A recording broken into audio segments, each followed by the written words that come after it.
savez qu'être dans un centre-ville le matin, prendre un bon café et puis profiter de voir l'énergie qui existe dans un centre-ville, c'est absolument stimulant. Pour moi, en tout cas, ça me stimule énormément de voir le départ de la journée.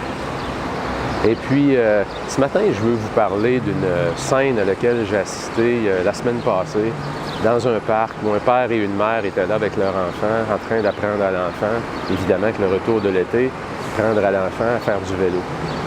On l'a tous appris un jour, en fait je l'espère pour la plupart des gens. Et puis le père prend son enfant qui avait son casque, ses petits gants, et puis l'enfant évidemment avait un grand sourire, son beau vélo bleu, un beau bleu ciel qui était neuf.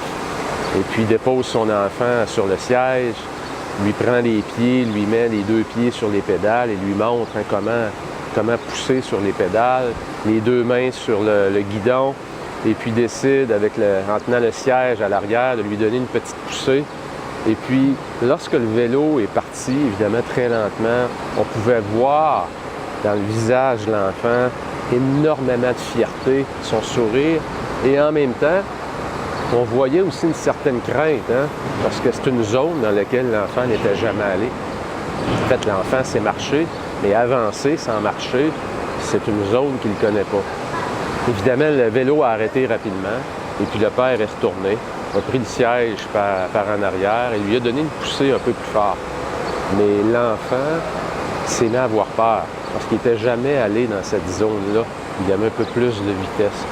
Et évidemment, ce qui devait arriver est arrivé, c'est que l'enfant, dans sa peur de l'inconnu, a décidé de lâcher le guidon, et puis le vélo s'est renversé, l'enfant est tombé, s'est égratigné les mains, la mère est arrivée à la course, a pris son enfant dans ses bras qui pleurait et a regardé son conjoint avec des couteaux dans les yeux en voulant dire « t'aurais pas dû le pousser si fort ». Le père, ce qu'il cherchait à faire, c'est reprendre son enfant rapidement, l'enlever des bras de la mère et essayer de le remettre le plus rapidement possible sur le vélo. Parce qu'il essayait d'expliquer à sa femme qu'il fallait le remettre rapidement pour pas qu'il reste paralysé avec sa peur.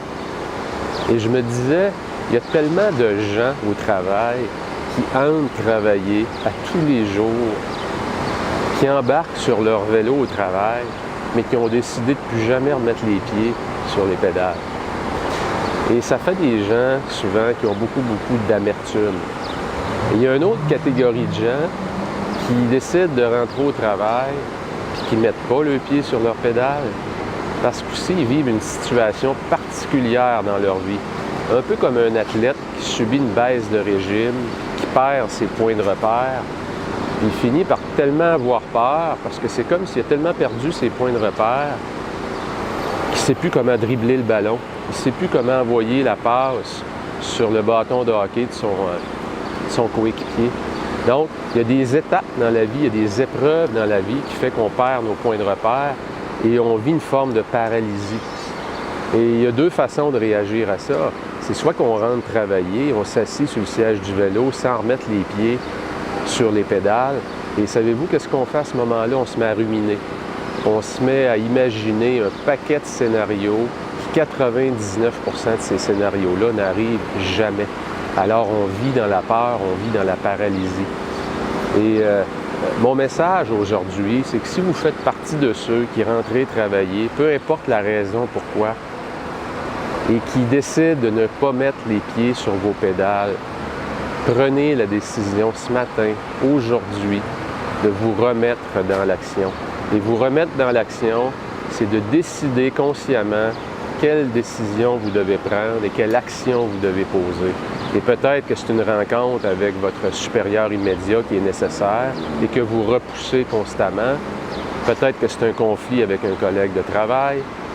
Peut-être que c'est une tâche qu'on vous a demandée et puis vous ne voulez pas mal paraître, mais vous n'êtes pas capable de l'effectuer, vous êtes pris. Et plutôt que le demander, bien, vous attendez, et vous êtes pris.